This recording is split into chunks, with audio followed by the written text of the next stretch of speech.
पार्वती बांध से पानी की निकासी के बाद पार्वती नदी उफान पर करीब 50 से अधिक गांव धानियों के रास्ते बंद। बाड़ी बसेड़ी पुल के ऊपर से पानी चलने से मार्ग बंद। ग्रामीण बोले वर्षों से कर रहे हैं पुल बनाने की मांग। नदी के तटीय क्षेत्र में अलर्ट जारी। धौलपुर जिले में बादलों से बरस रही आफत अब लोगों के लिए मुसीबत बनती जा रही है। इस मानसूनी सीजन में जिले के नदी, बांध, तालाब और जलाशय लबालब हो चुके हैं। जिले का सबसे बड़ा पार्वती बांध और उर्मिला सागर बांध ओवरफ्लो चल रहे हैं। पार्वती बांध के कैचमेंट एरिया और डांग इलाके में अधिक बारिश होने के कारण शुक्रवार की रात को जल संसाधन विभाग ने पार्वती बांध के 10 गेट खोलकर 11,005.94 क्यूसेक पानी रिलीज किया है, जिसके कारण पार्वती नदी उफान पर आ गई है और बाड़ी बसेड़ी मार्ग के पुल के ऊपर से पानी चलने से आवागमन बंद हो गया है। वहीं पार्वती नदी की कई रपटों पर चादर चलने से करीब 50 से अधिक गांव धानियों का आवागमन बंद हो गया है। मनिया कस्बे की पार्वती नदी की सखवारा रपट पर करीब 4 फीट पानी चलने से आवागमन बंद था और दोनों तरफ लोग निकलने के लिए खड़े थे, लेकिन पुलिस ने रास्ता बंद कर दिया था। लोगों को कई किलोमीटर घूमकर जाना पड़ा है। लोगों ने बताया कि रपट पर पानी चलने के बाद कहीं नहीं जा पा रहे हैं। लोगों ने बताया कि कई वर्षों से रपटों पर पुल बनाने की मांग कर रहे हैं, लेकिन सरकार का इस ओर ध्यान ही नहीं है। बता दें कि 15 जून से शुरू हुआ बारिश का दौर अब लोगों के लिए मुसीबत बनता जा रहा है। जिले के 7 बांधों में से 6 बांध ओवरफ्लो हो गए हैं। पार्वती बांध की भराव क्षमता 223.41 मीटर है। पानी की आवक ज्यादा होने की वजह से गेज लेवल 223.20 मीटर पहुंच गया है। डांग और कैचमेंट एरिया में हो रही बारिश के कारण जल संसाधन विभाग ने शुक्रवार की रात को गेज मेंटेन करने के लिए 10 गेट 11,005.94 क्यूसेक पानी रिलीज कर दिया है। डैम से पार्वती नदी में पानी रिलीज किए जाने के बाद प्रशासन भी अलर्ट मोड पर हो गया है। नदी के निचले एवं तटीय इलाकों में लोगों को सावधान रहने की हिदायत दी गई है। जल संसाधन विभाग के सहायक अभियंता पपेंद्र मीना ने बताया कि गेज मेंटेन करने के लिए डैम पर एक टीम तैनात की है। हर घंटे गेज का अपडेट लिया जा रहा है। अगर डांग क्षेत्र में अधिक बारिश होती है तो आगामी समय में और गेट खोलकर पानी रिलीज किया जा सकता है। जल संसाधन विभाग की टीम नजर बनाए हुए है। NH 11B पर मौजूद उर्मिला सागर बांध भी पानी से ओवरफ्लो हो गया है। गांव में बाढ़ के खतरे को देखते हुए जिला कलेक्टर ने बीती शाम मौके पर पहुंचकर करौली धौलपुर हाईवे को कटवा कर पानी को डाइवर्ट करवाया है। हाईवे कट जाने से आवागमन बाधित हुआ है। वैकल्पिक व्यवस्था के तौर पर अस्थायी सड़क मार्ग बनाकर वाहनों की निकासी की जा रही है। धौलपुर जिला कलेक्टर श्रीनिधि BT ने अलर्ट जारी किया है। पार्वती बांध का पानी पार्वती नदी में पानी रिलीज किए जाने पर नदी के निचले एवं तटीय क्षेत्र में बसे लोगों को सावधान रहने की अपील की है। पुलिस और प्रशासन की टीम भी तैनात की है। संबंधित पंचायत के सरपंच हल्का पटवारी गिरदावर को निगरानी रखने के निर्देश दिए हैं। पार्वती बांध से नदी में पानी रिलीज किए जाने से बाड़ी बसेड़ी, सको, सखवारा, मलोनी खुर्द, ठेकुली, नादोली, नागर रपट मार्ग पर पानी की चादर चल रही है, जिससे आवागमन अवरुद्ध हो गया है।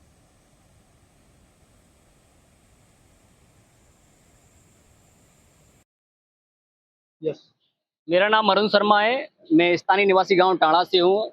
जैसे कि पार्वती नदी से डैम से जो गेट खोले गए हैं, 10 गेट खोल गए हैं, उससे आवागमन जो रपटों पर जो पानी आ गया है, उससे आज की डेट में अगर देखा जाए तो 35 गांव का ये गांव है सकवारा, और इससे लगे हुए कम से कम 35 से 40 गांव हैं। और यहाँ नजदीक जो बाजार मनिया है उसमें आवागमन होता है। हेडक्वार्टर हमारा धौलपुर है, वहाँ लोग मजदूरी के लिए जाते हैं, दिहाड़ी मजदूरी के लिए जाते हैं। लेकिन इन रपटों के कारण आज जो आम जन का प्रभावित हो रहा है, मजदूरी करने के लिए भी, 2 पैसे कमाने के लिए भी वो घर से बाहर सुबह निकलते हैं। जो लोग सुबह निकल गए वो आज शाम को शरण कहाँ लेंगे। मैं तो ये कहता हूँ कि राजस्थान सरकार कई वर्षों से ये देख रही है कि यहाँ पे आए दिन घटना होती है। बरसात का मौसम आया और यहाँ घटना होना शुरू हो गई, लेकिन इस सरकार के कर्मचारी तो वही होते हैं, प्रतिनिधि तो आते जाते रहते हैं, लेकिन सरकार के जो कर्मचारी हैं क्या उनकी आंखें बंद हैं? उनको देखना चाहिए कि जो आम जनता है, ये आम जनता किसके गुनहगार होगी, या प्रशासन की जिम्मेदार होगी। ये प्रशासन की कमी है। प्रशासन को देखना चाहिए कि जो आम जन का जो प्रभावित हो रहा है, रपट सकवारा रपट है, मनिया क्षेत्र के अंदर 10 रपटे हैं जिनसे लोगों का संपर्क बिल्कुल टूट जाता है। लोग घरों के अंदर बिल्कुल कैद हैं। उनका जीवन यापन कैसे होगा?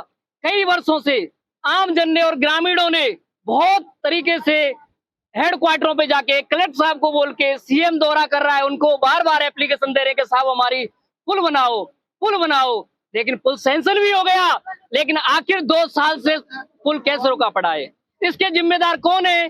किसकी मिली भगत है जो ये पुल बंद पड़ा हुआ है? क्या जनता को, क्या सरकार को जनता दिख नहीं रही है कि आखिर इस पुल को रुकवाने में किसका हाथ है? क्या कमी है? क्या ये लोग घरों के अंदर कैद रहे? क्या घरों में कैद रहे या भूखे प्यासे रहे, बीमार हो रहे हैं? हॉस्पिटल की कोई सुविधा नहीं है इस साइड में। मनी धौलपुर हेडक्वार्टर है, लोग बाग सुबह मनिया के लिए आ गए, अब वो अपने अपने घरों में रात्रि को जाएंगे। कोई साधन नहीं है साहब, कोई साधन नहीं है। मेन रूट है ये आपका NH3 और भरतपुर हाईवे, इसको जोड़ने वाला मुख्य मार्ग है, ये लिंक रोड है। सरकार ने आंखें बंद कर रखी हैं। क्या यहाँ की आम जनता यही बार बार देखती रहेगी? सरकार को देखना चाहिए कि जो 35 से 40 लोग हैं उनके परिवार का भरण पोषण कैसे होगा।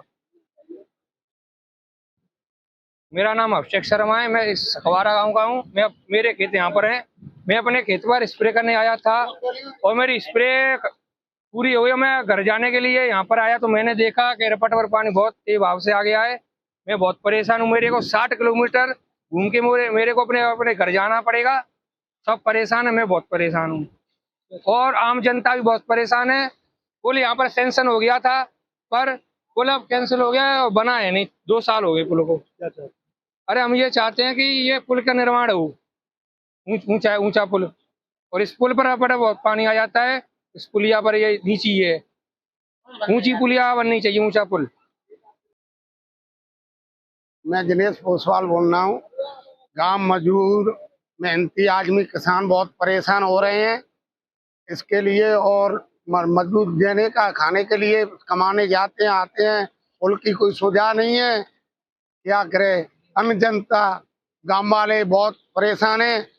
गांव के लोग बहुत यही कि मैं वो कह रहा हूँ पुल बनने की और ये काम करें।